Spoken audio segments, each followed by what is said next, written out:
A kingdom called Tenball lived in peace for a long time, without any wars. However, one day, monsters suddenly appeared and began to infest the kingdom. Because of that, the kingdom ordered its best spirit mage to face the threat. With so many enemies, the challenge proved extremely difficult, and near death, the young fighter made one last request to the spirit fighting by his side. No matter what happens, please release all of my powers. Hearing this, the spirit granted the man's wish, defeating all the monsters at once. However, after using all his strength in that attack, the mage completely collapsed, left on the verge of death. Refusing to let that happen, the spirit carried the human into the spirit world. After that harsh battle, peace was restored once again in Tenball, and the young warrior became known as the hero who saved the kingdom from the monster storm. As for the hero, even after 10 years had passed, he never returned, and to this day, everyone living in the kingdom prays that the savior is doing well. Hearing a mother tell this story to her son in the plaza, a little girl comments to her father that the hero really should have returned by now. The man scolds the little Ellen and orders 2 skewers from a vendor. Ellen insists and asks how long her father is going to keep avoiding going home, but the man ignores her. At that moment, 2 men approach to buy 2 skewers and end up realizing that the hooded man is none other than Lord Roval. When they say the Lord's name, everyone around looks shocked and repeats it at the same time.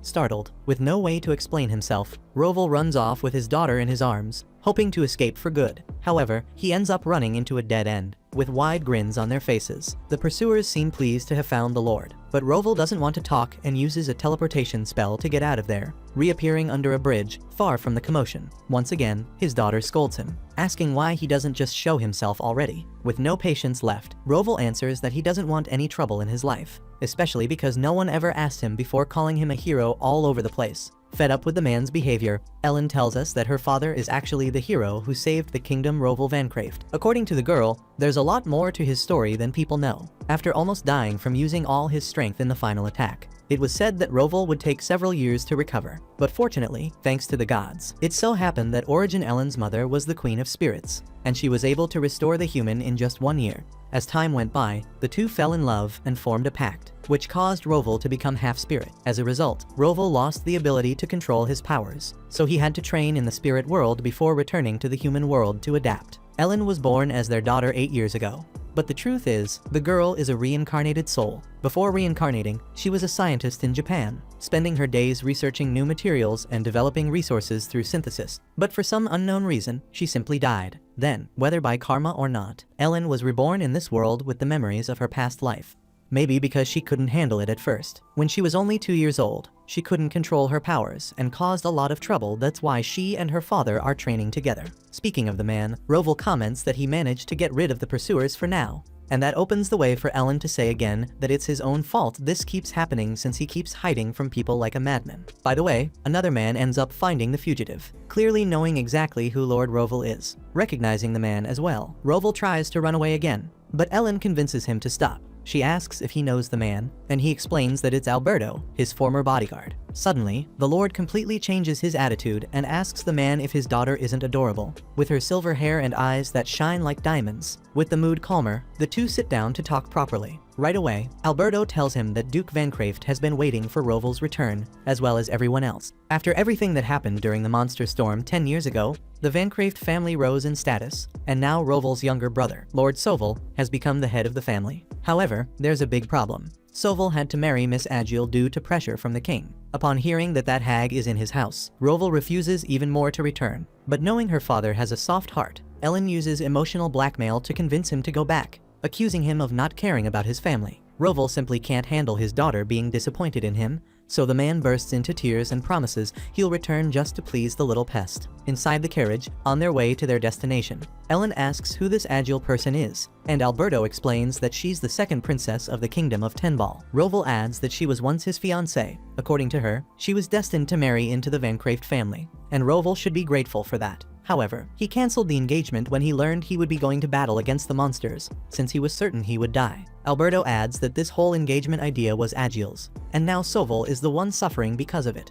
Soon after becoming Duke, the woman already set her eyes on him. Changing the subject, Alberto wants to know how on earth the Lord spent those 10 years in the spirit world. But Roval ignores the question and asks if the former bodyguard wants him to go after that woman. Without a moment's hesitation, Alberto confirms that he does. These days, the Reincarnated family has been struggling with serious financial problems, all thanks to Agiel's extravagance. Roval feels it's his fault that his brother has become the next victim of that snake. So he orders the coachman to change direction before continuing their journey. There's something he needs to take care of first. When they reach a church, the group parks the carriage, and Roval walks in with his daughter. The priest, distracted while sweeping the floor, takes a moment to realize that the great Lord Roval himself has stepped into his humble church. Without wasting any time, Roval asks to have his marriage officially registered in this world, since he had been married in the spirit realm and now needs a 10-ball kingdom document to prove his union. As the priest starts arranging everything for the ceremony, Ellen asks why her father suddenly decided to get married out of nowhere. He replies that, with that viper in the mansion, he needs to take every possible precaution. Soon, everything is ready. The priest opens the holy book of the twin goddesses Ver, the all-seeing, and Var, the coordinator. They will be the witnesses to the union of these two souls. Speaking of which, the priest asks who the lucky bride is. Roval then summons his wife, Ori, who grows emotional at the thought of marrying the man she loves for the second time in her life. Alberto is left speechless when he sees a spirit descending from who knows where, so Roval explains that he himself is half spirit, so really, it's nothing out of the ordinary. Ori, in turn, comments to Alberto that it's been ages since they last saw each other, and that reminds him of the day Roval defeated the storm monsters. The woman who took him away back then was her. Anyway, the ceremony begins. The priest asks if the lovebirds will cherish each other in sickness and in health. Once the marriage is sealed in the human world, the couple share a kiss, reaffirming their bond for the second time. To celebrate the moment, Ellen asks them to raise their left hands. When they do, the little girl uses platinum to form a ring for each of them. She explains that the ring on the left hand symbolizes creation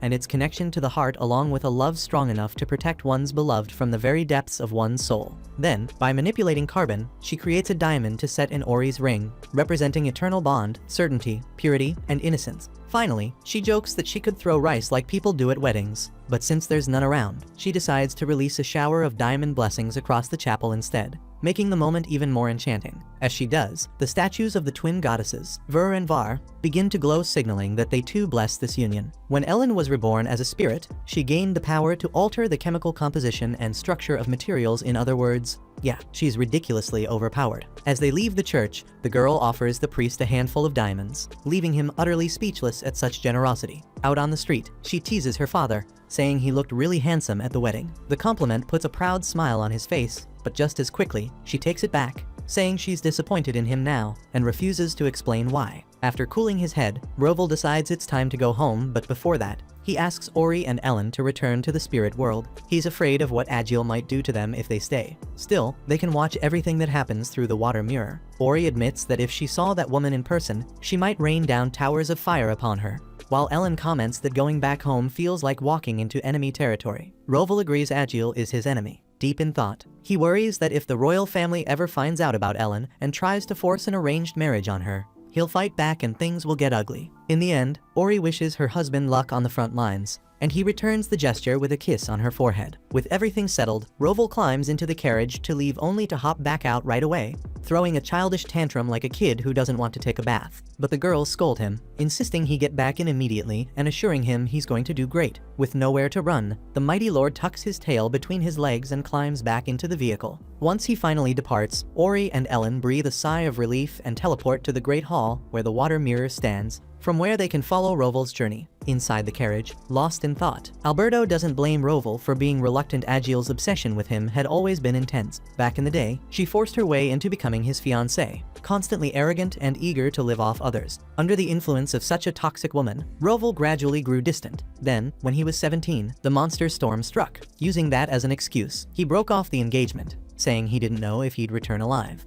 Furious, Agiel abused her royal connections to send both Roval and his father to the front lines purely out of revenge. What happened after that, everyone already knows. Roval was taken to the spirit world, and his father died in battle. Reflecting on how much time has passed since then, Alberto realizes just how much Roval has changed. The way he looks when he's with Ellen, no one has ever seen that expression before. In the end, maybe he found in the spirit world the happiness he lost in the world of men 10 years ago.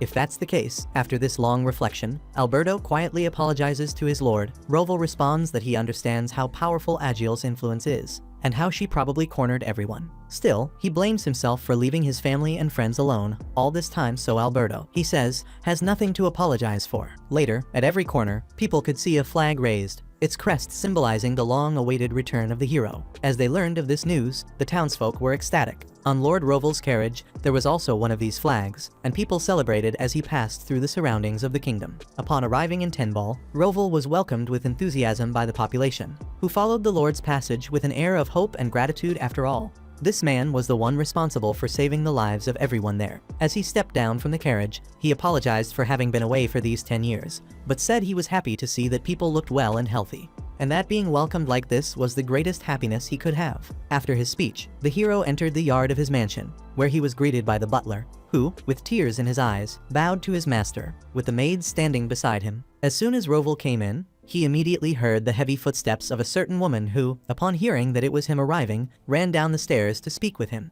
However, embarrassingly, the woman tripped on her dress and fell badly. Roval asked who she was, and the butler explained that she was none other than Lord Soval's wife, Miss Agile. Agile stood up and tried to throw herself at Roval again, but the man dodged her, which made the clumsy lady fall once more. Without mincing words, the woman revealed that she had been forced to marry Roval's brother because of her father. But fortunately, Roval had never forgotten her and had now returned to the woman he truly loved. In the spirit world, Origin began to emit fire from her hands and had to be calmed down by her daughter before she set the castle ablaze. In the end, the two looked into the water mirror and began to imagine what else that woman might do to poor Roval. As if her mother's ugliness weren't enough, Agile makes a point of introducing her daughter, Emile. To make things worse, the woman claims that Roval is the girl's real father, which makes her run down the stairs in excitement, and, just like her mother, roll down them in an embarrassing way. Either way, Emile is convinced that Roval is her father, which obviously makes the man even more irritated. Not only him, Ellen releases her power upon seeing that hideous girl calling Roval father. Jealous, the girl almost destroys the castle with her uncontrollable power. Origin calms her daughter down and admits that it's frustrating not being able to be there,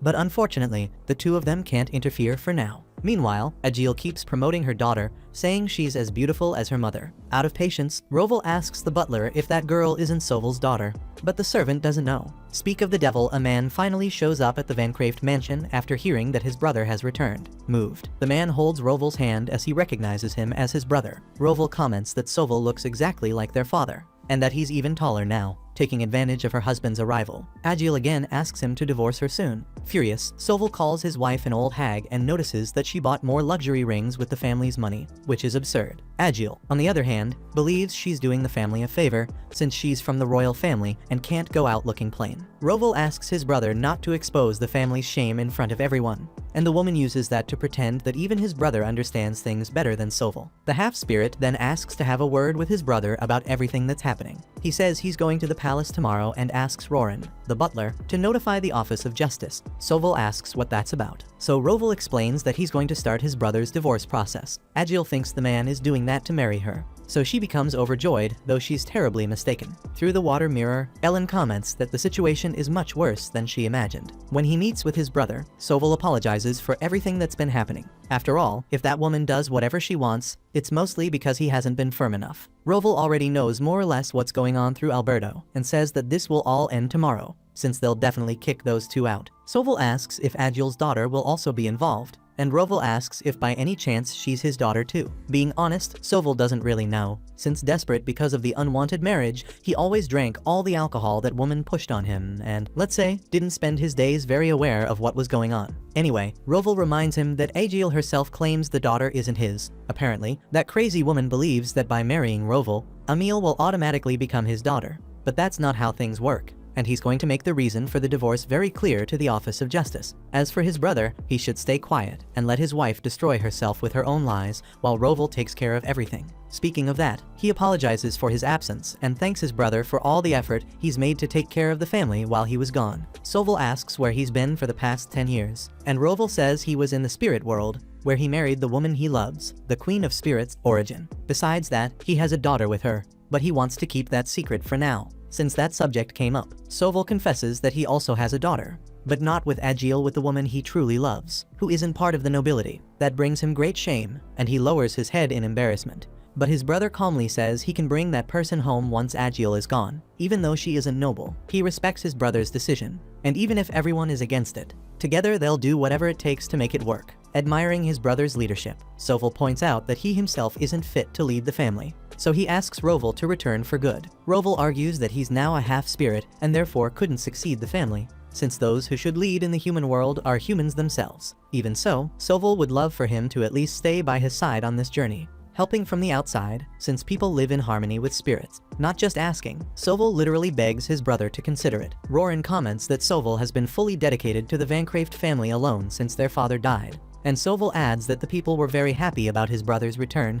trying to convince him to stay. Seeing Roval's hesitation, Ellen and Origin decide to appear in the meeting to encourage him to make the right decision. First of all, the girl uses her usual emotional blackmail, saying she hates her father because he despises his own brother. After regaining his sanity from that shocking statement, Roval introduces his wife to everyone, and also his beloved daughter, who is as beautiful as her mother, as he proudly says. Ellen and Origin try to convince the man to stay there. After all, he needs to protect his family. Knowing he can't fight against those two, Roval gives in and decides to stay, promising to be his brother's assistant. Moved by the decision, Roran approaches Ellen and asks her to call him Grandpa. When the girl calls him that, the old man can't resist and almost has a heart attack from so much happiness and affection for such an adorable child, especially because it feels like he really has a lovely granddaughter now. Roval, as jealous as ever, tells the man to calm down, but Roran is determined not to give up adopting Ellen as his granddaughter. Meanwhile, in the dining room, Agil waits furiously for Roval to appear. Meanwhile, still in the meeting, the man asks his brother to say he doesn't remember having made that child with his wife, because after all, that's the truth. When everything is decided for tomorrow, Roval asks his wife to watch over them on such an important day.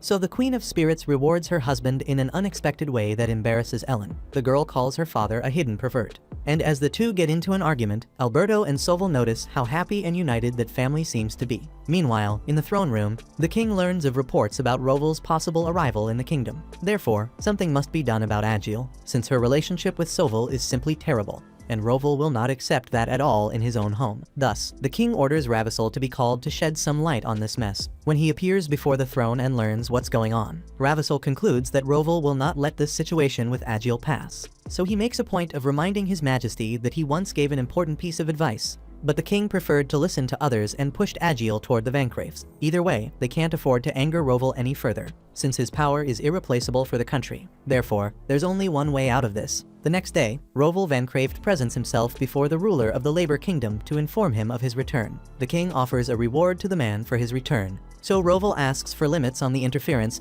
the royal family has in his family, as well as the king's presence in person at the divorce between his daughter and her husband, Soval. Upon hearing this, Ravissol analyzes that the Vancrafts are truly distancing themselves from the court. Then, Roval reveals that the one asking for this divorce is not him, but Agil herself, and that news leaves everyone present astonished. Ravissol ponders that, this way, it seems as though the court sees the Vancrafts as enemies. A noble from the court asks the reason for Agil wanting the divorce, and Roval reveals that she wishes to marry another man, which makes the king nearly faint. Seeing the situation getting worse, Ravissol steps forward and declares that the court accepts the Vancrafts' request, but certain concessions must be made in exchange. From the water mirror, Ellen asks who that Haraguro is, and Origin says he's the next king who, by the way, has never liked Roval. Then she asks what Haraguro means, and her mother says it means that inside Ravissol's belly there's darkness. It represents a deceitful being with a bad personality. Roval asks what those concessions would be, and Ravissol reveals that the royal family needs the Vancraft family as the court's main power. Roval replies that he's not the one who should decide that, since he's not the leader of his family,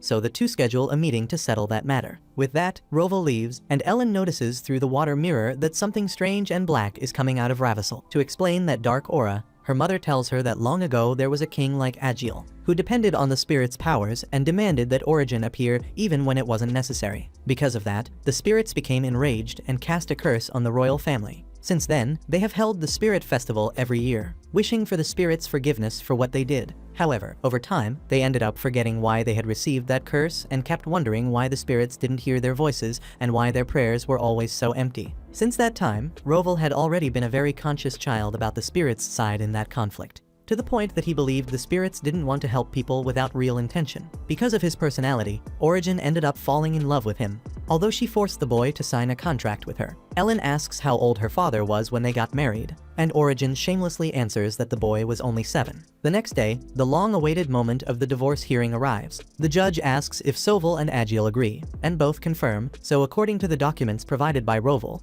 the judge asks if the woman really wants the divorce to marry another man, and she answers without hesitation that yes, she does, and that she will marry the man who came to get her, in this case, Roval himself. The judge reminds her that this engagement had been cancelled a long time ago, but Agiel argues that Roval willingly returned to get her and their daughter, Emil. The judge asks the man if that's true, and he denies it, claiming that, as stated in the document, he was in the spirit world for 10 years. Therefore, it would be impossible for him to be Emil's father, since she's 8 years old. Even so, it's also a lie that the girl is Soval's daughter, since Agiel herself declared, in front of the Vancraft family's servants, that she isn't his daughter. The king closes his eyes in anger at that terrible statement, while Ravissel keeps a smile on his face. Before Roval's account, the judge determines that Agiel had feelings for another man while she was still married, and that her daughter, Emil, is proof of her infidelity. Therefore, the woman's excessive expenses will be considered a breach of marital vows, and the divorce between Agiel and Soval will be granted. Furthermore, due to the crime of breaking a contract with the goddess, the condemned woman will never be allowed to marry again. Outraged by this decision, Agiel approaches the judge to protest, but she's struck by a magic circle that rises from the ground and releases dark roots that mark the woman's wrists. According to the judge, this is the goddess Vara's punishment, the mark that prevents Agiel from even getting close to other men. Desperate, she runs to embrace her beloved Roval, but an invisible wall makes her crash face first and fall to the ground. The punished woman begs her father for help, but he also judges her for her foolishness, and both he and Ravissel apologize for her behavior, which means they understand the punishment the king's daughter has suffered. With the sentence imposed and the punishment applied, the judge ends the session. Everyone leaves the courtroom, while Agiel stays behind, desperate. In the Spirit Kingdom, Ellen admits she thought it would be harder to settle that fight, and Origin finds it very strange that Ravissel watched everything in silence. Speaking of the devil, as he pours himself a glass of wine in a closed office, Ravissel notices Roval's reflection in the glass. Roval asks if the man is happy that things turned out as he imagined. He admits that he is, since his spoiled sister will be confined, and soon his father will renounce the throne. Being sincere, Ravissel regrets that Roval did not become his brother-in-law, but he understands that just hearing that makes the man sick, especially because, after 10 years in the spirit world, as people have said, he ended up building his own family, even having an adorable daughter. Roval loses his temper upon realizing that this wicked man has discovered about Origin and Ellen, while Ravissel suggests that their children should marry someday. Obviously, Vancraft refuses the proposal. He even reminds him that Ravissel himself promised that the royal family would stay away from his. About that, the heir to the throne promises to step back, but only for now. Furious, Roval returns home immediately and orders Roran to call Alberto at once. When he finally manages to meet with that subordinate, the Lord immediately makes it clear that he doesn't know whether this will be good or bad for the family, but he asks the employee not to do anything else that might irritate him. Then, he announces that he will take Alberto away from Soval and asks him to remain in seclusion for a while. In the next scene, Roval meets his mother after 10 years away from home, and the emotion in the woman's eyes is evident. The man hugs her to show that everything is fine and apologizes for having stayed away for so long. Knowing her son, the mother was sure he would not come back because that awful woman would manage to force him to marry her. Honestly, she didn't think that lunatic would side with Soval, but she's happy that Roval managed to drive the wretch out. Soval tells Roran to send all that woman's belongings to the palace, then asks where Alberto is. His brother reveals that he distanced the employee from Soval and left him in seclusion, since he seems to have a very loose mouth, meaning he's not someone trustworthy. Shocked, the man's mother asks for an explanation, and he reveals that he is already married and has a daughter with a spirit, which is something very few people can know. However, Prince Ravissel made it clear that he already knows about it,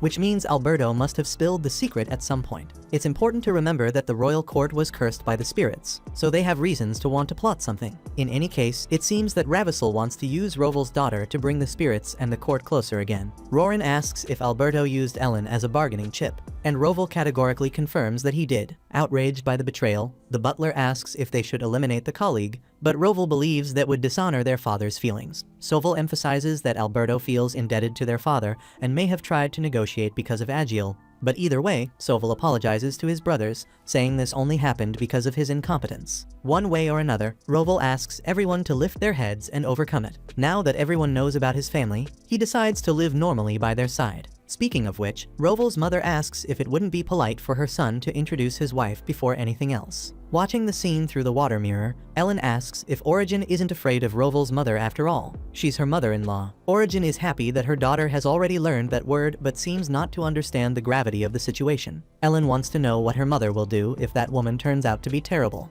But the Queen of Spirits takes it lightly, saying that, if that's the case, they can simply never see each other again. Ellen points out her mother's detachment from worldly matters, but she couldn't expect anything different from her. Roval's mother asks when she will meet Roval's wife and daughter, so he summons the two right then. Without delay, Ellen and Ori appear and enchant the human woman in a surprising way. Introducing herself with all her charm, Ori says that, in the land she came from, she is called the Queen of Origin and Mother of All, the great queen of her civilization. She also assures that one day, the grandmother's granddaughter will also reach that position. Roval asks Ellen to introduce herself to her grandmother, and the girl uses everything she has learned to soften the lady's heart with her politeness and charm. Excited by the situation, the lady asks to be called Grandma, which shocks the child, as she didn't expect that old woman to want to be so close right away. Still, after a few seconds of hesitation, Ellen manages to say the word Grandma, which makes Roval's mother as happy as someone who has won the lottery. Roran makes a point of approaching and pointing out how cute Miss Ellen is, until the girl calls him Grandpa, and then the two can't stop doting over the child. Soon after, the grandmother takes out some sweets and places them on the table for her granddaughter to eat. Eager to devour them, Ellen takes a moment to analyze the situation, and considers that it might be another test. Instead of attacking the food, she delicately picks up her cup and shows all her table manners. Roran asks if etiquette is the same in the world of spirits and humans, and Origin answers that it is not, since spirits hardly eat. Speaking of that, she asks if it was her husband who taught their daughter to act like that, and he admits that he didn't. Either way, it was enough to win the grandmother's heart even more. Enchanted, she picks up a piece of candy to feed her granddaughter. But Roval stops her, afraid the girl might not eat dinner if she eats too much now. After that, the Lord invites Soval for a conversation and asks if he should help with business matters, though he makes it clear that he wants to avoid staying with the Knights and that he also can't live in that house because of his wife and daughter. Ori explains that she cannot stay there because she is too powerful and might influence the human world. Human society could turn into a huge forest due to the abundance of the Queen of Spirits. Speaking of which, Ellen's grandmother asks what kind of spirit the girl is, and she says that she has the power of the elements. Faced with the woman's curiosity, the child explains that an element is a component that creates things. There are many combinations of elements, and practically everything is made through the union of these elements. Seeing that the adults are as impressed as they are confused, Ellen demonstrates in practice. She takes a piece of charcoal and changes its structure, transforming it into a diamond. Unable to believe their eyes, Soval asks if the little girl is also capable of generating minerals, and she then conjures a pile of gold bars on top of the table. While the man stood there frozen, the grandmother told her granddaughter not to flaunt that power everywhere she went. If word of it ever reached the outside world, it could cause serious trouble. The child promised to stick to more humble work, then conjured a small diamond and handed it to her grandma. Ori asked what his daughter planned to do with all that gold, since she had made far too much. The girl lowered her head, promising not to get so carried away next time. Roval said that, to make up for what Agil had done, his brother should use the gold for the people, as if it belonged to the crown. Soval felt honored by that purpose. Ellen, however, warned that it could disrupt the economy, so it'd be wiser to mix the gold with some impurities. Roran asked if she was sure, and she nodded as long as they bought her a really nice cake. In that case, the butler promised to get one as big as the mansion. Seeing all this, Soval remarked that Ellen's power truly was incredible, and that it explained why Roval worried about letting the royal court find out. To throw them off, the grandmother suggested selling those materials somewhere else, if they ever had to sell them at all. Ellen proposed pretending that the gold came from a local mine, and, to make it look real, she'd personally ensure the miners actually pulled something from there. The grandmother was amazed by how grown up the little girl seemed, and Ellen quietly thought to herself that it was because she actually was grown up. Without revealing that, the girl offered to help with any business matters they might have, at which point Roval finally told his daughter to hit the brakes. After that family meeting, Soval gathered the staff to announce Agil's return to the royal court. He also took the chance to thank everyone who had endured that viper slithering through the mansion's halls for so long. Then, as the main point of the meeting, the Lord announced not only his brother Roval's return, but also the homecoming of Roval's beautiful family. To celebrate the occasion, a grand feast had been prepared so everyone could eat, drink, and enjoy themselves to their heart's content. When the banquet began, the atmosphere was cheerful and lively among all who ruled and served in the house, and the charm of Origin and Ellen quickly won over the entire staff. After Ellen accepted a cup of juice, Roran quietly wrote it down in his notebook. He wanted to remember her preferences so he could always bring her favorite treats without needing to ask. Soval noticed the butler's face soften completely when the girl called him Grandpa, and he admitted he couldn't blame him. He had never met anyone so worth serving with such affection. The grandmother praised her granddaughter's cleverness for understanding how the servants felt. Meanwhile, at the royal palace, Alberto informed Prince Ravissel that Rovell had realized he was involved in the scheme and had therefore distanced him from Sovell. Hearing that, Ravissel ordered the man to perform one last favor for him. Hours later, after the banquet, Rovell announced that he needed to return to the spirit realm. Seeing the shocked faces of the lady of the house and the butler, Ori asked if they were really fine with the mansion's backyard turning into a forest, with no real argument against it. At least Roran and the Lord's mother managed to convince Ellen's father to let her spend the night there. Rovell told his daughter it would be good for her to enjoy the human world every now and then, to which the girl replied that if her father wanted to be all cuddly with her mother, she didn't mind staying behind, muttering that there was a limit to such cheekiness. The Lord promised to pick her up in the morning and left with his wife. Ellen said she was sleepy, so Roran went to prepare the bedroom she'd share with her grandmother. The old lady decided to take a bath before bed and told Ellen she could go ahead and sleep first. And so she did. Ellen fell asleep in seconds. But in the middle of the night, she was awakened by Alberto, who handed her a letter from Prince Ravissel. Instantly, she remembered her father's words. The royal court had been cursed by the spirits, and the prince wanted to use his daughter to break that curse. Ellen asked Alberto if he didn't like this household, and he stammered nervously that of course he did. Realizing her tone had sounded harsh, she softened. The girl explained that her father was furious Alberto's attempt to help had come off as a serious intrusion. She reminded him that she and her father were half human, half spirit, which made them extremely valuable to the court. Though to them, it was nothing but a source of headaches. The court had no awareness of its own mistakes, meaning the same cycle would never end. They had not only forgotten that they once angered the spirits, they didn't even remember why. Pure selfishness. Realizing this was some sort of personal invitation, the girl told Alberto to cut all ties with the prince immediately. If her father found out, the punishment would be severe. Besides, Alberto knew he was expendable to Ravissel, and if he were cast out by this family, Haraguro certainly wouldn't care. Still, Ellen said her father was probably watching from somewhere and promised to convince him not to hold it against Alberto. As for the prince's letter, she instructed him to reply that she refused, since otherwise her father would be furious. With that, the girl burned the letter without hesitation and wished the man good night. The next morning, after Ellen finished breakfast, she was suddenly scooped into a crushing hug from her grandmother, more like a jiu-jitsu move than an embrace. Roran gently reminded her that squashing the child wouldn't be very productive, then served Ellen a cup of tea. As always, both of them were completely smitten by her cuteness, until her father finally emerged from the spirit world to pick up his luggage. Ellen asks if her father was being affectionate with her mother, and he answers with a smile that yes, he was, but then corrects himself after realizing that might sound strange. Aside from that, he mentions that his daughter has something important to say. So she reveals that Uncle Alberto has cut ties with Prince Haraguro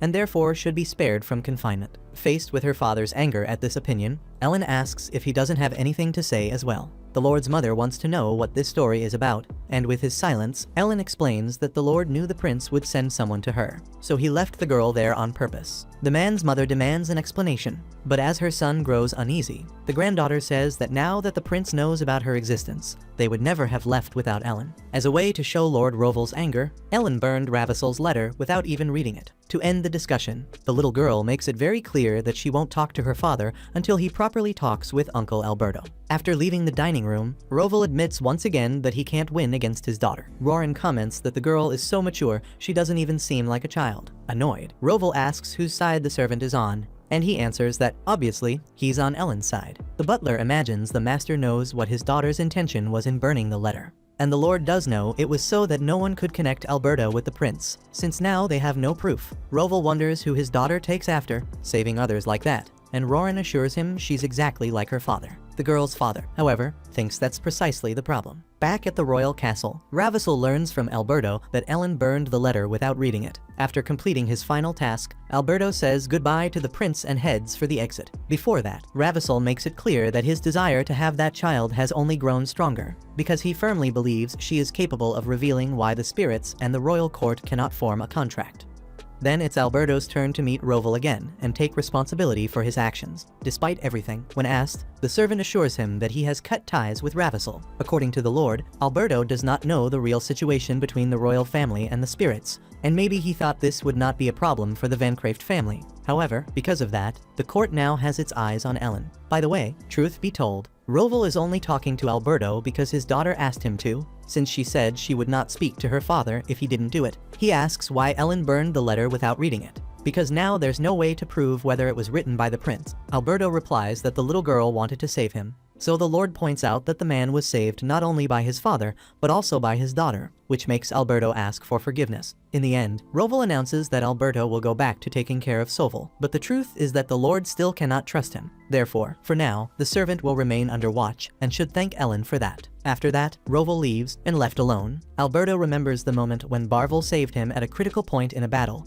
by pushing the young man to the ground and ending up being seriously injured because of it. Meanwhile, as always, Roran and Roval's mother are doting on Ellen, giving her everything she wants and even more, until the girl's father appears to finally get her attention back after doing what she asked. At first, the little girl keeps a stern face at him, saying that he should tell everyone around them the truth, which would be a big problem for them, since the values of humans and spirits are different. Ellen thinks it's wrong to punish Uncle Alberto before her father fulfills his duty to speak to everyone. After hearing that, when Roval promises to take care of it, the daughter goes back to treating her father well. And seeing how the man practically begs the girl for this kind of thing, his mother starts wondering who the child in this relationship really is. Ellen quickly says that she understands that her father is doing this for her own good, but if he is going to use her as a reason, she would like to be warned first, because she ended up treating her father badly through all of this, which he agrees with, sadness in his heart. Changing the subject, the girl asks if the Lord will help her deal with Heraguro. The father asks what that is, and she explains that it's Ravissel, because of his bad personality. When the man comments that it's a very accurate description for that guy,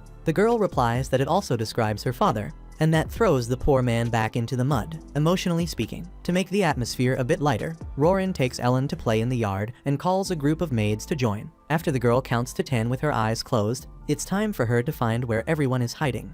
But it's clear that the clever girl is not very good at this game, since she can't find anyone at all. Seeing that his dear granddaughter is about to cry because of this, Roran simply decides to leave his hiding place and offers to help her in this little adventure. And on top of that, he betrays the maid he was hiding with by revealing her position. Then the butler kicks a tree and makes 3 more maids fall, until Roval appears to help too. From that point on, the game becomes a piece of cake, since the Lord easily finds the women hidden in the most unusual places. When he finds everyone and asks what his daughter thought, she replies with a grumpy face that she was playing with Grandpa and the maids, and he wasn't supposed to join the game. To make up for the time lost because of her father's interference, Ellen asks for another round of hide and seek, and the maids gladly agree after all. They don't really have a choice. While she counts to 10 again with her eyes closed, Ellen hears her father asking to join the game. But the Lord is pathetically ignored by his daughter. Watching that, Roran admits that he never expected to see his master like this, while Roval's mother says that, either way, Ellen brings great joy to everyone. At the end of the afternoon, still in the garden, Ellen asks her grandmother and grandfather if she can come play more often. And of course both allow it with smiles on their faces. Not only them, but Soval as well, who assures her that his niece can come whenever she wants. Finally, the girl asks Uncle Alberto to always talk to Uncle Soval if anything happens, wanting to protect her friend after everything that happened to him. On his knees, Alberto cannot express his gratitude for the kindness the little girl showed him despite everything. Then, after giving her grandparents a kiss on the cheek, Ellen kisses Alberto as well. Soval asks why he didn't get one, so his brother explains that the girl is not a big fan of mustaches. Even so, making a funny face, Ellen makes an effort and gives her uncle a kiss too. After that, the Van Craeft brothers gather in a room to discuss what to do with all the gold Ellen produced. Soval thinks the idea of a mine is a good one, and Roran believes it's important to check the place first. In the end, this gold came as a blessing, because thanks to it, the family will not risk going bankrupt in this generation. Truth be told, Soval makes a point of saying that his luck changed since his brother came back home, and Roran admits that things were a bit off track before that. Roval asks who the woman is that won his brother's heart, and he says it's the poster girl of a restaurant in town called Aria, while his daughter's name is Raphilia, who is the same age as Ellen. Soval used to go to that restaurant with the people from the Order of Knights, and Aria had always been very kind to him. Roval and Roran insist that the Lord bring both of them home soon, and Soval doesn't understand why. Roran explained that Ellen was the only heir of the Van Craeft family, but she would eventually inherit the title of origin, becoming the Queen of Spirits. For that reason, as Roval concluded, it was important to show the court that the Van Craefts had a proper successor. Once Ravissel ascended the throne, he would surely order his son to be pushed toward Ellen. On that subject, Soval pointed out that he could only remarry after 3 years, since he had gone through a divorce, but fortunately, the court made an exception because of the case Arya had created. Even so, he still had doubts about whether he should take that next step with Arya. His brother, however, insisted that the woman and her daughter be brought to the mansion the very next day. Meanwhile, at the castle, Ravissol watched his son training in the courtyard, unable to shake from his mind the image of the child born between Roval and the Queen of Spirits. The next day, Soval warmly welcomed Arya and Raphilia, introducing them to his brother. For some reason, Roval avoided looking directly at either of them, and still managed to ask the woman to take good care of his brother. Tears filled Arya's eyes as she was called to meet the other members of the family and shown around the mansion, the rooms, the daily routine, the household chores. From now on, she would also belong to the Vancraft family. At one point, while glancing through a window on the second floor, she caught sight of Roval and wore that same strange, emotional little expression on her face. As the days went by, the same thing kept happening. Roval avoided looking at Arya, while Arya couldn't take her eyes off him. Back in the spirit realm, Ellen was happy to see that her father was properly helping Uncle Soval. But Origin didn't share that sentiment. She wasn't pleased at all, especially seeing her husband sitting beside 2 young ladies, sipping wine. Speak of the devil, Roval soon returned to the spirit realm, looking somewhat downcast, while Ori made sure to greet him with a cold stare. Ellen wasted no time explaining that her mother was upset after seeing him being flattered by those women at the party. Roval panicked, rushing to say he hadn't enjoyed it at all. That, in fact, he'd been trying to get away from the situation. Since Ori had seen everything through the water mirror, she admitted her husband hadn't paid any attention to the flirty ladies, though she still grumbled that he'd been going out too often lately to drink. Feeling guilty, Roval apologized and promised to spend more time by her side. Changing the subject, he mentioned that Soval's wedding day had been set and that the royal family would probably attend. So he asked his daughter to stay behind in the spirit realm while the event took place. Ellen agreed with a smile. She'd hate to run into Haraguro anyway. Origin asked if it would be all right for her to show up, and her husband explained that it was important for everyone to see that he was, indeed, married, though he personally disliked the idea of exposing his beautiful wife to other men. Ori found that to be the most romantic thing she had ever heard. While Ellie yawned and headed off to bed, a day later, Roval frowned bitterly when he confirmed that the royal family really would be attending his brother's wedding. Soval, surprised that they'd dare show their faces after the whole mess with Agil, was skeptical.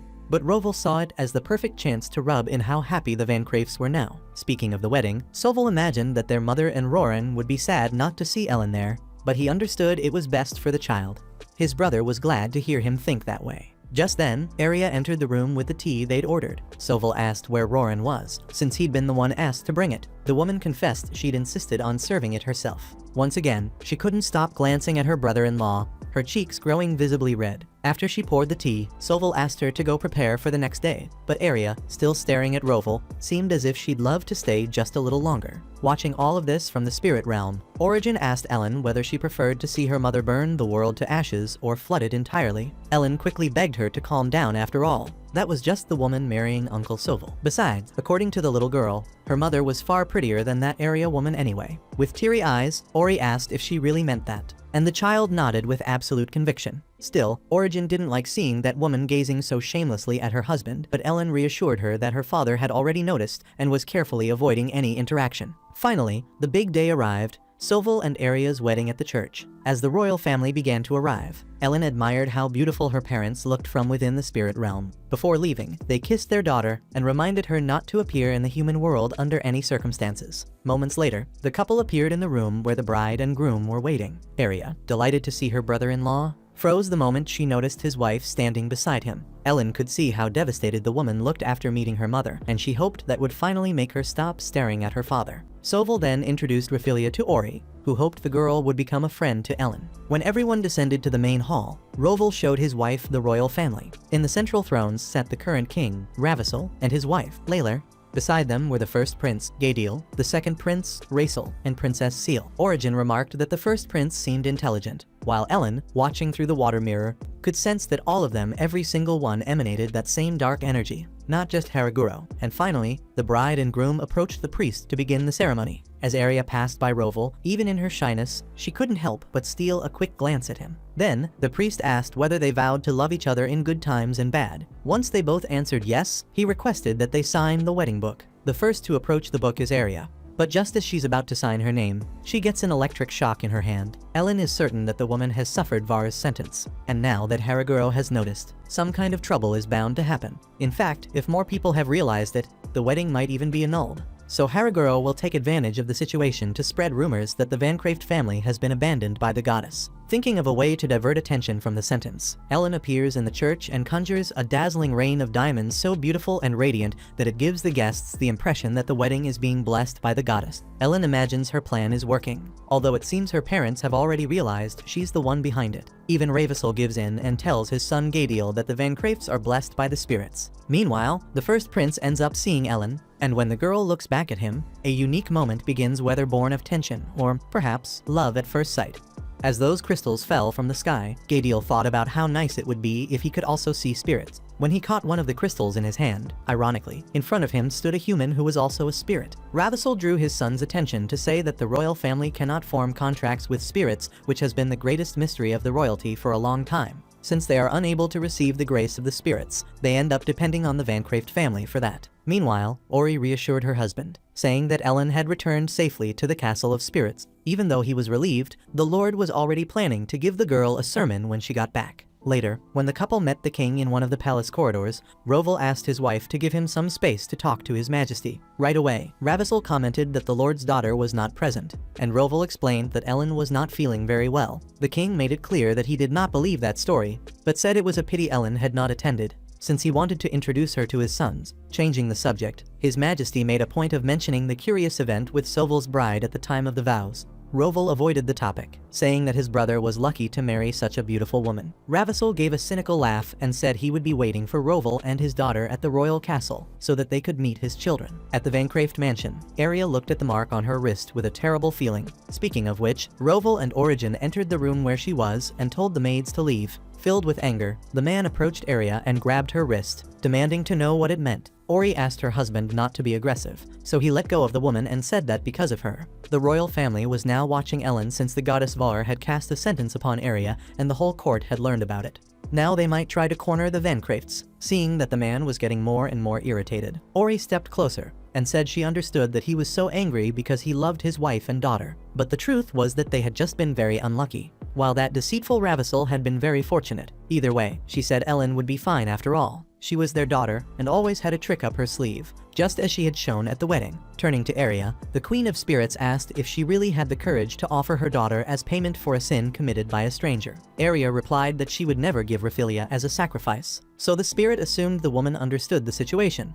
In exchange for keeping quiet about the sentence, the court was asking for Ellen. After that, Ori asked if Arya had made a false vow in the goddess's book, thinking of another man instead of her fiancé at the time of signing. Rovell emphasized that the thorn-shaped mark on Arya's wrist was the sentence of Vara, the proof that the bride had lied to the goddess. Therefore, it was clear that this woman was deceiving his brother. Origin tried to calm the situation by saying that the mark was still weak, meaning that Arya might truly love Soval. But she needed to show it with all her heart, without looking to the sides. Otherwise, she would follow the path of ruin. Finally, the spirit cast a spell that hid the mark from everyone except Arya, who would still be able to see it. Then, when she truly started to love Soval, it would disappear. Still angry, Rovell demanded that the woman tell no one about it, not even his brother. Watching the scene through the water mirror, Ellen regretted that her uncle had not found happiness even after Agiel's passing. It was also the first time she saw her father with that angry expression after all. Haraguro had declared war, and since that was what he wanted, the girl decided to gather information that could be important for a possible conflict. In the royal carriage, leaving the wedding event, Gadiel could not get Ellen out of his mind. With the crystal in his hand, he asked his father why the royal family could not form contracts with spirits, and Ravissel explained that it was not just a matter of contracts. In fact,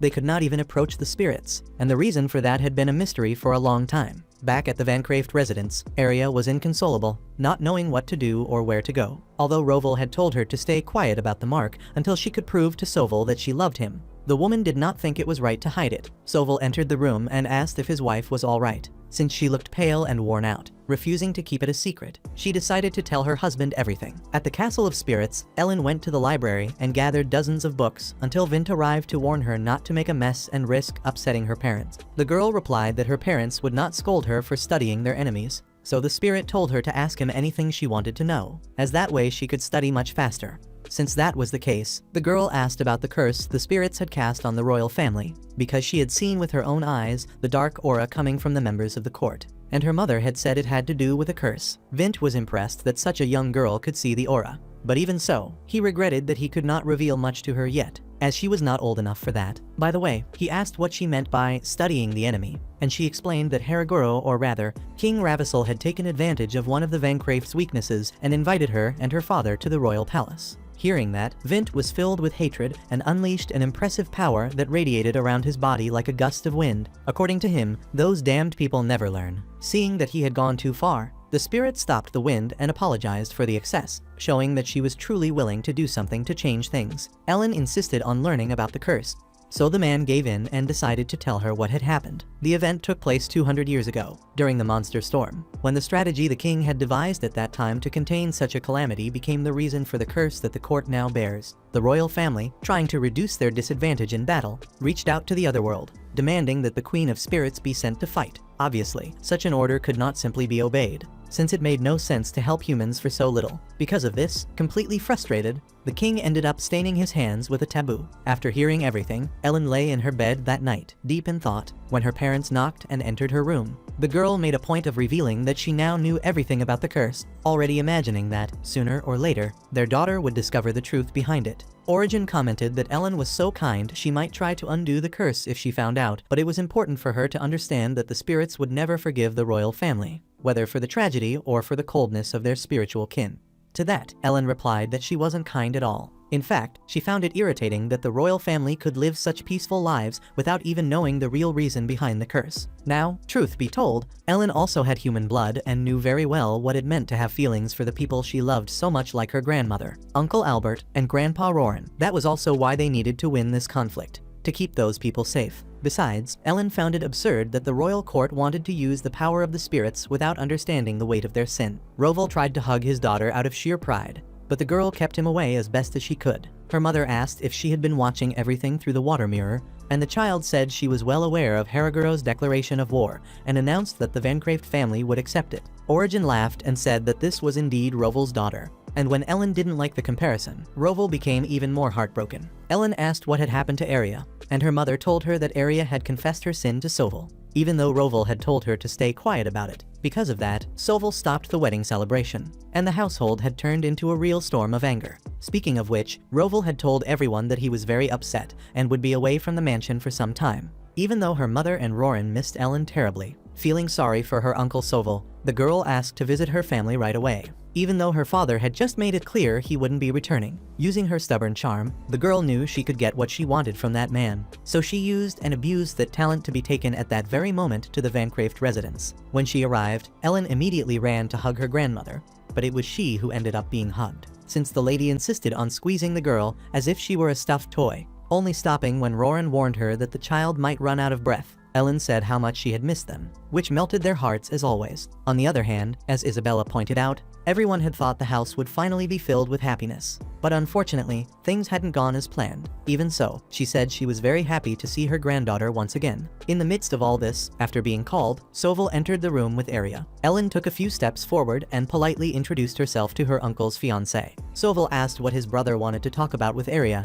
but Roval explained that, in fact, the one who had something to say was Ellen herself. Arya was confused to see an 8-year-old child seemingly about to lecture her, so Soval explained that, despite her young age, Ellen was much more mature than she looked, and therefore, his fiancée should give her full attention. Thus, Ellen explained that her mother, thinking of what was best for Uncle Soval, had used a spell so that only Arya could see her own mark. Even so, Arya ignored the warning not to tell anyone and revealed the situation to her fiancé. Arya defended herself by arguing that, since Origin had said she should love Soval above all else, a good start would be not hiding something so important. On the other hand, Ellen couldn't understand how the woman thought she could be forgiven just by telling the truth, since Arya had been thinking of another man when she signed her marriage vows with Soval, which was a huge insult to the Vancraft family. Isabella agreed, as Soval himself had told them about the situation with Agiel, and Arya had still managed to do something very similar. Arya grew nervous and argued that, as a new member of the family, it was natural for her to want to be liked by her brother-in-law. Ellen used that argument to point out that the woman was admitting her feelings were impure,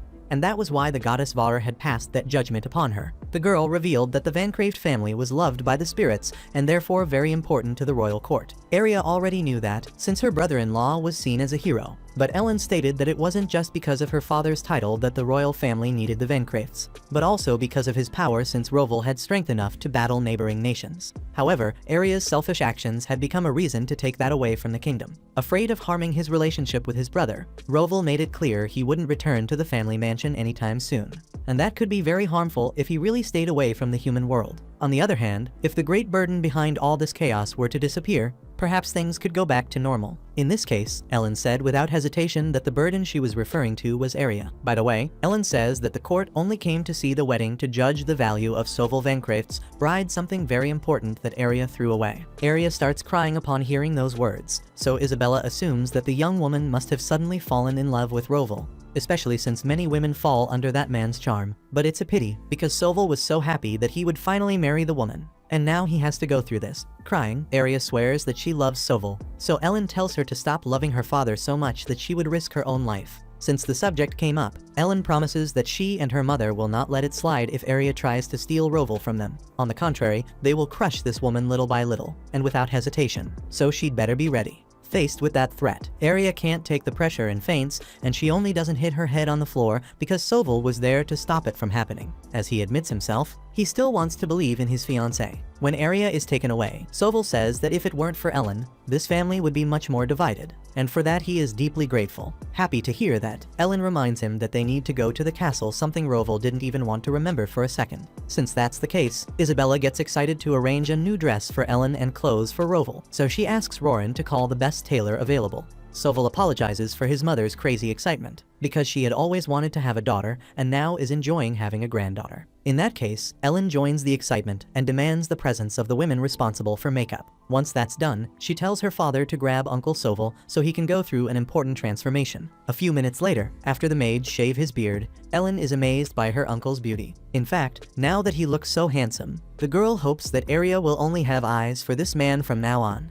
Meanwhile, in the royal castle, young Gadiel still couldn't get Ellen out of his head. Imagining that the young lady might be a spirit, the prince was approached by the king in one of the palace corridors. Ravissel said that Rovell Vancraft would come to the castle with his daughter soon, and that the two would be introduced to Gadiel. Speaking of this meeting, Ellen delighted her grandmother with an outfit so beautiful, it would make anyone jealous, which she would wear for the occasion. Roran arrived to inform them that the carriage was ready. However, Rovell had forgotten to mention that this time they would be traveling using teleportation magic. Ellen asked if her father was doing that so he wouldn't have to worry about the coachman in case of an escape. And the Lord praised his daughter's intelligence. Isabella and Sovell wished Rovell good luck so that he wouldn't lose to Haraguro, but he assured them it would be a peaceful visit. Likewise, Ori watched the scene through the water mirror and hoped her husband would take good care of their daughter. After teleporting, the guests arrived at the gates of the royal castle. But before entering, Rovell began having an anxiety attack because he wanted to leave. Because of that, with a cheerful expression, his own child explained that there was no point in crying now. The man asked the reason for her excitement, and she admitted that she really wanted to talk to Haraguro in person. Hearing that, now more than ever, Rovell could only feel fear about what might happen. One way or another, he had no choice but to face this mess head-on. So father and daughter walked toward the gate to gain access to the castle. Without delay, guided by the guards, the two arrived before Ravissel. The first thing Ellen noticed was the dark aura surrounding that disgusting man's body. However, ignoring that fact to maintain politeness, the girl politely introduced herself to His Majesty. The king admitted that he had really wanted to meet the girl, and she made a face that said, "Really?" Laughing, the king commented that she was just like her father. And to Rovell's dismay, Ellen didn't like that comparison at all, so much so that the child's father tried to win her affection through a forced hug. When the guests were invited to sit down, because of this spontaneous display of affection from the Lord, Ravissel commented on how cheerful Rovell seemed to be, and he explained that he had always been forced to hold himself back since childhood. Ravissel then apologized for the engagement with Agiel, but emphasized that it had been his father's decision. And besides, it's worth noting that neither of them were in the palace anymore. Agiel, who had caused trouble, and her father, who had to be held accountable for it, had gone to live in the mansion on the border and would never return. Seeing that the man said this while laughing, Ellen reflected that he had used his sister's mistake to remove their father from the throne. Therefore, there was no doubt that he was a Haraguro. Finally, Ravissel lamented that Sovell was also an unlucky person, since his second wife coincidentally looked like Agiel. Rovell asked what that story was about, and the ruler revealed that the rumors had already spread throughout the entire kingdom. Ellen asked where they came from, but the king said that was a story for children. However, the girl asserted herself and said that was a lie, since His Majesty had brought up the subject knowing she was capable of understanding. With the persuasive power of that girl, Ravissel now understood how she had managed to convince Alberto. Going further, Ellen pointed out that His Majesty was very indecent, since Uncle Alberto had only been worried about the Van Craeft family, and Ravissel had used that weakness to take advantage of him. She even admitted that she had thought of using Alberto as a double agent, but gave up on the idea because it was clear the man wasn't suited for it. With an awkward smile, Ravissel emphasized how incredible that girl was, then assumed that she already knew where the rumor about Soval's second wife had come from. Ellen knew she was being tested and that the king was using this problem to negotiate with her father. But given that the rumor had already spread, she couldn't imagine that Herregro had been the one who started it. In the child's opinion, it might have been the queen. The king narrowed his eyes with curiosity as Ellen said that surely a woman would have noticed the way Aria looked at Roval. Besides, the post-ceremony banquet had been cancelled, and the queen must have imagined something had happened, since one must have a certain level of influence to spread rumors about the Van Craeft family and bear the consequences. The one responsible had to be someone of nobility or higher, and that made Ellen suspect that the queen was the one guilty of the gossip. With a wicked smile on his face, Ravissel thought the deduction was magnificent, and added that she hadn't missed a thing, not even about Vara's sentence after all. Soval's wife had thorn marks just like Agil, and hiding that could cause serious trouble for the Van Craefts. Ellen said she hadn't seen any thorn marks and was disappointed that the royal family had spread unfounded rumors about her family. Roval fully agreed and pulled his daughter away to leave. But when he was about to grab the door handle, Ravissel made it clear that this conversation wasn't over yet. To the guest's surprise, he admitted that he might have spoken based only on rumors and apologized for it,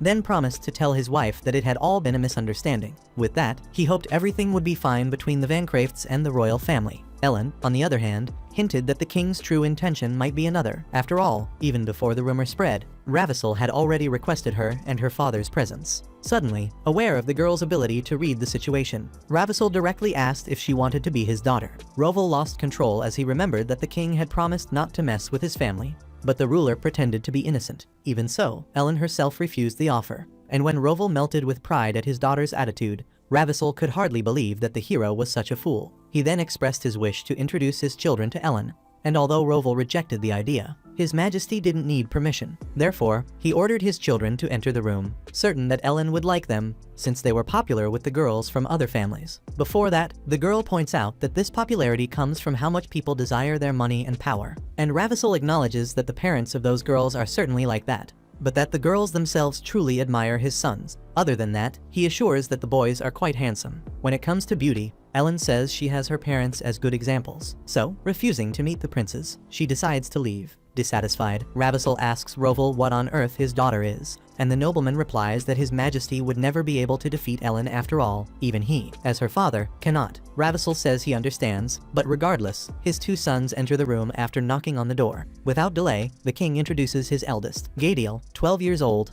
and the youngest, Rachel, 9. As soon as Gadiel lays eyes on Ellen, he seems to realize she is that girl, while Rachel seems more interested in the hero Roval. For her part, Ellen could only see the black miasma that ran through the bodies of those people, and its intensity frightened her. Gadiel approaches to check how the girl is doing, but that only makes things worse, causing her to shout for no one to come near. The prince, not understanding what it's about, insists a little more, and when the miasma begins to form evil shapes in his shadow, Roval takes action and also tells the boy to back away. Suddenly, the spirits come out from around the prince and start flying across the room, the reason why Roval hadn't wanted to bring his daughter there. One of the spirits, coming out of Ravissel's body, begs for help and screams in pain, and that scene terrifies Ellen so much that she starts screaming in fear. With that scream, an unexpected reaction occurs among the spirits, and even Ravissel and his sons begin to feel intense pain in their heads. From that moment on, the king is able to see a vision being formed by the spirits. In that vision, before a huge gate, a man speaks to the Queen of Spirits and says that for them to overcome that monster tempest, they need her strength. However, since he receives no answer,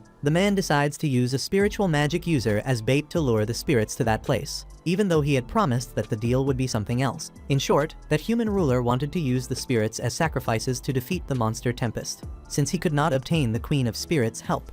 What followed was a series of terrible scenes, where the spiritual beings were tortured and massacred. In the middle of it all, Rachel cannot resist and faints, while the king of that time, inside the vision, surrounded by a great number of sacrifices, demands that the gate be opened. The pain intensifies and Gadiel also falls to the ground. while one of the tortured spirits continues to beg for Ellen's help. Roval uses a power to drive away the ghosts, which keep circling the room and seriously affecting the royal family. Ravissel asks what on earth is happening, and Roval explains that this is the curse the court received. Finally, Lord Vancraft teleports away with his daughter, while the king joins the boys on the floor because of the unbearable pain. Quickly, Roval lays Ellen on a bed so she can rest in the spirit realm, since she is visibly shaken and struggling to breathe properly. Ori arrives soon after to calm the girl down with her gentle demeanor and manages to make the child close her eyes and try to sleep. The father asks if his daughter will really be alright, and Ori notes that she has a fever, but nothing too concerning. Aside from that, Ori understands it was too soon for Ellen to have contact with those things. Roval points out that they should not have met, and besides, it seemed that the members of the royal family were also able to see the curse. The Queen of Spirits believes Ellen must be the cause, because the souls of the spirits certainly noticed that she is her daughter and went to ask for help. Some time later, back at the work castle, Ravissel wakes up worried about his sons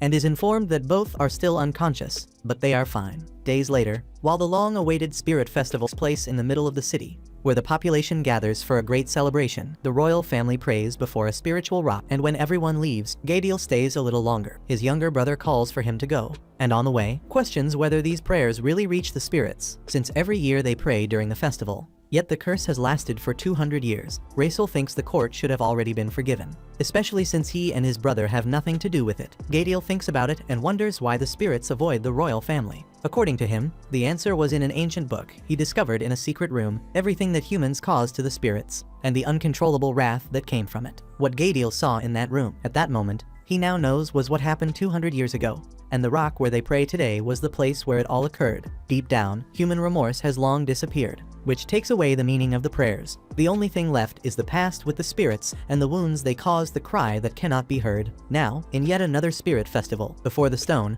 the prince wonders how Ellen has been since that day. To be honest, he wishes he could see that girl again, even for an instant, just to apologize. Speaking of which, maybe one day the spirits will forgive the royal family of Tenbol. That is the young prince's wish, as he bids farewell to the rock and promises to return another day. Behind the stone, Ellen was crying uncontrollably. Later, in the spirit realm, Ori tells her daughter that the higher spirits wanted the humans to understand the mistake they had made. So, for the king to hear the spirits' cries, they cast a spell that made the ruler hear that despair until the moment of his death. Because that spell was cast only on the king of that time, his descendants shouldn't have inherited the curse. In fact, what happened was that the souls of the spirits who lost their place cursed the royal bloodline and attached themselves to it, and that is the black aura Ellen sees around the members of the royal family. That's why, even today, the court remains in this situation. Speaking of which, Ori knows that her daughter went to the spirit festival, something she had already expected would happen, because knowing her daughter, she certainly would feel empathy and try to undo the curse. That's why the mother never gave many details. About that, the child confesses that she wants to save those like her who are trapped in it, to free them from the pain, the suffering, and the unreal rage they felt on that day. Ori replies that she already knew her so kind daughter would say that, but it's very unlikely that she will be able to change this situation. Ori remembers that humans have been offering prayers all these years only out of tradition, and that they no longer feel gratitude toward the spirits, much less reflect on their mistakes, and that's why they haven't been forgiven yet. The queen knows it sounds suspicious to say that, considering she married Roval, but she says it's better not to side with the cursed humans or with the souls of the lost spirits. That's the warning Ori gives as a goddess and as a mother. At the next moment, it had already been 3 years since Gadiel last saw Ellen, but that didn't stop him from trying to find her whenever he could. So, from time to time, he visited the Vancraft mansion, always with a bouquet of flowers in his hand. However, as always, the family's butler said the girl wasn't there. Lately, Roran had started inviting Gadiel and his brother inside for tea, maybe out of pity because the boys were always traveling for nothing, or, in the prince's mind, to convince them that the girl really wasn't there. One day, when the first prince and his brother Racel were going through another one of those visits and were having tea in the garden, they were approached by Raphilia, Soval and Aria's daughter, who by this point was much older and, let's say, a lot more full of herself. She, who used to be a shy girl when she was younger and still felt out of place in such a big and important family like the Vancrafts, was now not only fully integrated into her new home, but also acting as if she were a guard dog. She proudly told the princes without knowing who they were that she was the daughter of the leader of that family. When she demanded to know what they were doing there and learned that they had come to visit Ellen, Raphilia grew jealous, since everything always revolved around that girl, and she herself hadn't seen Ellen in a while, which truly surprised the princes and made them realize that Ellen really had been missing. Raphilia asked why the boy wanted to see Ellen, and he said he needed to apologize in person for a reason he didn't make clear. Seeing the bouquet of flowers beside him, Raphaelia noticed he was the one who always brought gifts, so she asked to keep the flowers, since Ellen wasn't there to receive them. Realizing the confusion, Roran arrived immediately, apologizing to their highnesses for the inconvenience, and the fact that the butler called the boys "your highnesses" made Raphaelia finally realize that the two of them were princes. Even so, unbelievably, the girl didn't drop her attitude and kept her bratty posture, while Gaediel, on the other hand, stood up from his chair and promised he would bring her a present the next time he came. When the princes left, Roran scolded Raphaelia for her behavior in front of members of the royal family, while Gaediel confessed that he actually had fun because it was the first time anyone had spoken to him like that. Sometime later, Ellen got ready to visit the mine that had been causing so many problems for the Vancraefts. As always, all the adults were fascinated by the beauty and charm of that girl, who looked like a doll every time she dressed up. In the middle of that, a magical white tiger appeared in the room, sad because Ellen was going out without him. The girl got excited at Van's presence, although the feline showed great concern and a strong desire to accompany his partner. However, as Origin reminded them, Van still didn't know how to transform into a human, so there was no way he could go. When Ellen left, Van couldn't hide his sadness, especially because the princess hadn't been playing with him much lately. When she was younger, Ellen was always by his side, and the two spent many moments of their day together. As always, the tiger had to compete with her father for her attention, since he had always been extremely protective and kept his daughter close at all times. But even then, things were great for the tiger, because Ellen really made a point of staying close to him. One day, Roval took advantage of Ellen being away to try to get rid of poor Van,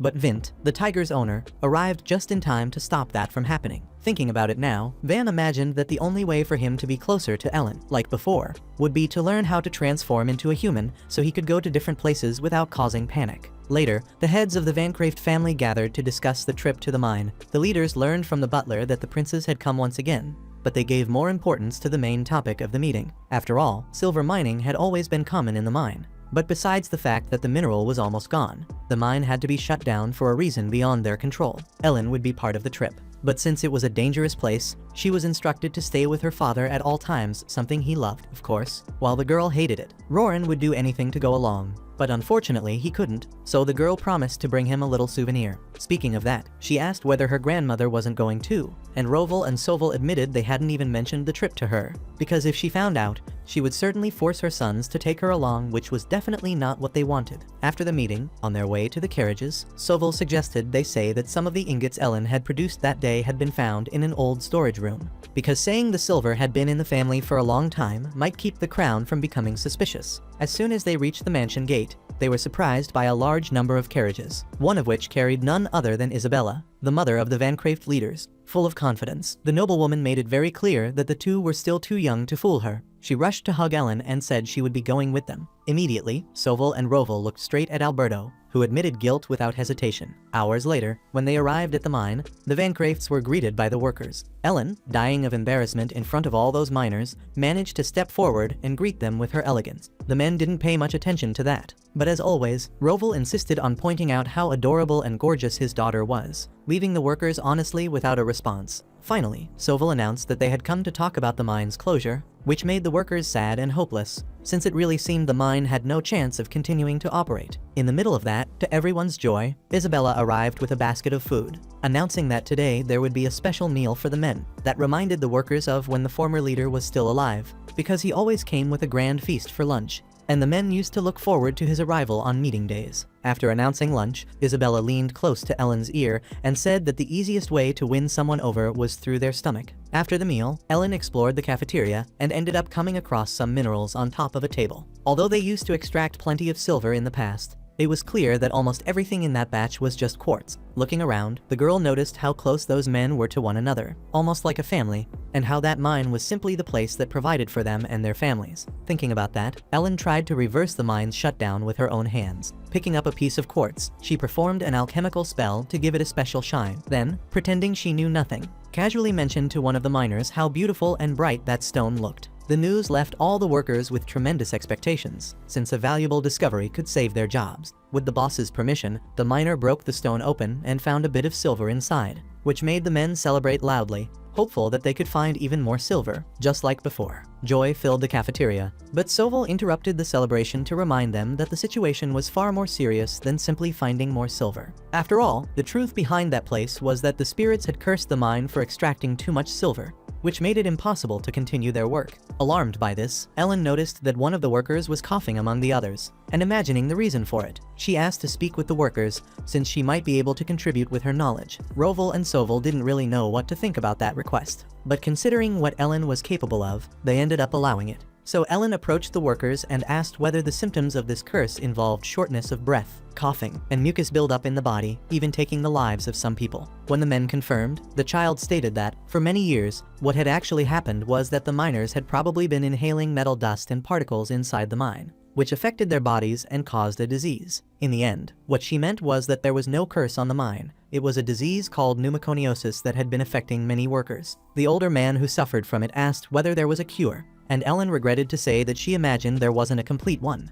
even though it was possible to improve little by little. In the face of that news, since he had been suffering for years, any sign of improvement was already a huge relief for him, so he begged to be helped. Because of that, Ellen asked her father and uncle to return to the mansion with her, because she needed to discuss a serious matter with them and her mother, Origin. If the miners gave her a bit of time, the girl swore she could solve the situation. Later, when Ellen gathered the most important people in the family, she said she could cure the disease, but only in theory, since the workers had contracted it long ago and might have developed other illnesses on top of the first one. The big issue was that the little girl could try to produce a medicine if she altered part of her power, but it was important to say that this might influence the human world, either for better or worse, and that was why she needed to speak with the Vancraft family first. Roval asked what Ori thought about it, and the Queen of Spirits promptly replied that her daughter could do whatever she wanted. That answer left everyone tense, so Origin explained that, indeed, Ellen was still very immature as a spirit, but there was no way for her to know how much her power would influence the world if she never tried. Therefore, this was her chance. Roval wanted to know what would become of them if something happened to their daughter, but Ori believed that if anything serious occurred, they simply shouldn't bring Ellen to the human world again. Isabella went crazy at that possibility, while Ori announced that this case would be Ellen's lesson. And since she had said in front of everyone that she could do it, then it was time for her to go ahead and prove she was capable. By the way, if she struggled and felt she couldn't do it alone, she could always count on everyone in that room: her mother, her father, her uncle, or her grandmother. With that said, the girl promised to give her very best. In the following days, Ellen stayed isolated in her room in the spirit castle, entirely focused on a cure for the miner's illness. And day after day, Roval hovered around the girl's door without being able to enter, which drove the miserable man into an immeasurable level of tension. In fact, when Origin showed up in that corridor, Roval completely broke down and started asking how his little girl might be, while Vint, much calmer, noted that the princess might not even have eaten properly. Despite their worry, Origin maintained her usual lightness and asked the men not to bother the princess, since she was dedicating herself to creating the medicine. So all that was left was to wait. After saying that, Ori left the place without further explanation, leaving Roval in a terrible state of anxiety. Speaking of which, Van also showed up wearing the same downcast expression he had been carrying for some time due to Ellen's absence. And when the two neediest beings Ellen had ever known in the spirit world joined forces, the situation became unbearable, with the two feeding each other's neurosis. After all, as Van reminded him, when she learned to manipulate the elements, that girl wasn't just clumsy, she was practically a walking bomb, capable of blowing everything to pieces with her explosive lack of experience. Seeing the facts, the situation spiraled out of control, and both Van and Roval began acting as if Ellen were inside a torture chamber. Because of that, Vancraft finally snapped and tried to open the door calmly with magic, but Origin had placed a barrier, preventing it. Furious, the man gathered a much larger mass of magic and prepared to escalate things. Meanwhile, inside the room, Ellen focused her attention on the chemical formulas of pharmaceutical compositions she had known in the past. If she could remember all of them and write them down, she might be able to alchemize a cure. Suddenly, the girl's bedroom door burst open violently, and Roval rushed in, telling his daughter to stop what she was doing. However, she was already in the final stage of production, to the point that the chemical formulas she knew began being absorbed by an energetic orb that formed in the conjurer's hands and emitted an intense light, ultimately alchemizing a sealed jar with a substance inside. Because of the enormous effort she put in, Ellen ended up fainting, forcing her father to run forward to keep her from falling to the floor. In the end, she celebrated that the medicine was completed. But Roval was far more worried about his daughter's health, especially when she began showing symptoms of a fever. Check out these videos appearing on your screen and subscribe so you don't miss the next part.